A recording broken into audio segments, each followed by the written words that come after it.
Ladies and gentlemen, today is by far the saddest day in cubing history. Now, you might be asking yourself, oh, what makes today so different? What makes today so special? I already missed the Yihang record. I missed the Super Weilong V2. I missed Yihang being sponsored by the Cubicle. What else could possibly make today the worst day in cubing history? Well, that you asked so politely. What makes today so special is I changed my glasses. Yeah, so I know it's a shocker. It is a shocker. I used to wear these are now my backup pair of glasses, Fila. I used to wear Fila glasses, you could see. I chose Fila specifically because they were sporty. I play tennis, right?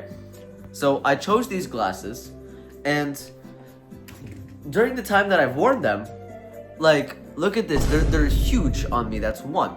But during the time I've worn them, my whole channel identity has been based off, down to the logo, has been based off with me wearing these glasses. Now, as of recently, I have not been wearing glasses in my videos, and that is because my vision has changed. My right eye is 20/20, but my left eye is 20/70. Originally, it was not like that. My left eye was 20/50. This lens, my left lens, is for 20/50 vision. But over the last year, my vision has gotten substantially worse. And I was actually diagnosed with keratoconus, which, if you don't know what it is, it's an incurable disease in which, or not really disease, just like your eyes kind of extend. The cornea of your eye just kind of extends like a cone shape. And if not treated, will cause permanent eye damage or eye loss. So I had it in both eyes, left and right. But right, it was significantly better. Like left was already like kind of in that process of keratoconus. So I'm not gonna say exactly when, but this happened a good while ago. I had a procedure in which essentially my eyes were drilled into, and I was being exposed to ultraviolet light that would stop keratoconus. Not necessarily kill it, but stop it, because for now there is no treatment. And to tell you, recovery was a bitch. I used to take like 10 different eye drops every day. Oh my god, it was terrible for like the whole weeks. But in any case, my vision has gotten worse, meaning these glasses, even after the procedure, my vision did get slightly better, but then these glasses started to not be useful because my left lens, as I've learned, does not respond, or my left eye, as I've learned, does not respond to lenses. Therefore, the left lens on these glasses, which is kind of the whole point, was not working. It was not doing its job. So I was better off essentially not wearing glasses than wearing them. Now, a couple weeks ago, I ordered these glasses. These are Adidas glasses to fit, the sweater, obviously. And I like Adidas better generally. Like, that's the only shirt I wear to work out. And these glasses, I think, are pretty nice actually. But before we get started with today's video, I just wanted to give a quick shout out to the sponsor of today's video, Julia's Deliciousness. Julia's Deliciousness is a home-based bakery where people get to place an order online and will have it fulfilled within 24 to 48 hours. Let me repeat, fulfilled in 24 to 48 hours. That puts Amazon to shame. And let me tell you, they're not just any regular home-based bakery. Almost all of their desserts are award-winning, ranging from gluten-free cookies, flourless chocolate cake, which is my personal favorite, baklava, cinnamon buns, coffee cakes, and that's not even scratching the surface of what they have available. Now, all of these award-winning items aren't just for show. Julia's Deliciousness has won numerous awards over the years, consistently valuing quality over quantity. If you want a delicious treat that will almost instantly satisfy your sweet tooth, look no further than Julia's Deliciousness. If you're interested in ordering from them, please check out the link in the description to their website and order at your heart's extent. Now back to the video. The left lens is significantly thicker than the right one. If you look very, very closely, you'll notice that the left lens kind of protrudes through the shell. That's because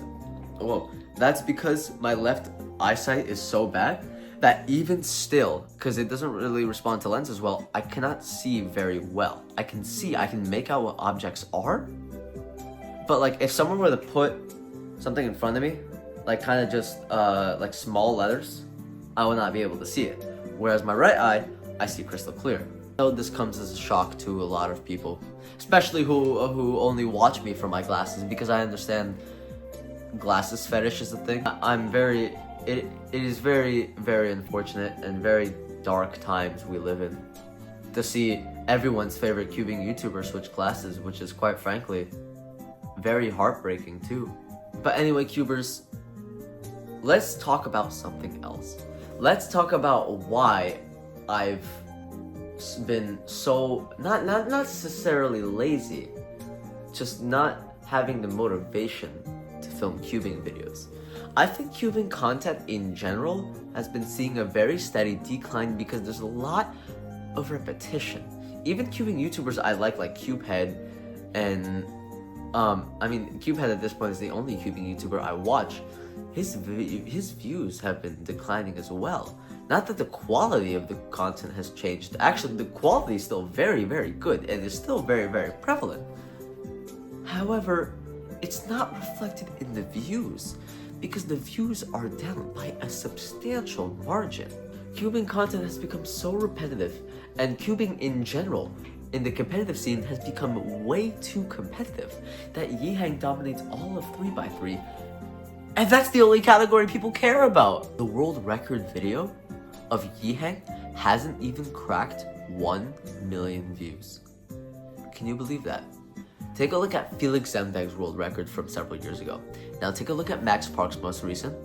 Even Yu Shangdu's before Max. And now look at Yihang. The view count is staggering. So what I'm trying to say is cubing content has been repetitive, which is why I kind of want to go away from the cubing scene. Maybe use this channel as shift it from a cubing channel more to just like a whatever kind of whatever I want to film I make kind of channel, because I have had some ideas, none of them been put into effect because my god, 11th grade has been so rough. Even these smaller cubing YouTubers that I liked, like Cubing with Alex or JF Cubing, they don't post much either. Why? Because there's nothing to post about. Cubers post their solves, post unboxings, post challenges, post over-edited videos. Those are the only 4 branches of cubing videos you can make, and at some point it's going to get way too repetitive, and I feel like we've reached that point where it's way too repetitive, as shown by the view counts in these videos. And I think it really hit hardest as soon as J-Perm left the cubing scene. J-Perm has not even come back for Yihang's new and quite frankly most prestigious world record achievement ever. I think says a lot. So yeah, anyway, thank you guys so much for watching my yap session. We'll see what happens later, like in terms of my motivation for cubing videos. If I'm gonna make any more cubing videos, I might make a couple here and there, but don't expect consistent uploads. Anyway guys, thank you so much for watching. Like I said, I'll try. I'm not making any promises, but I'll try. And I'll see you in the next one. Bye!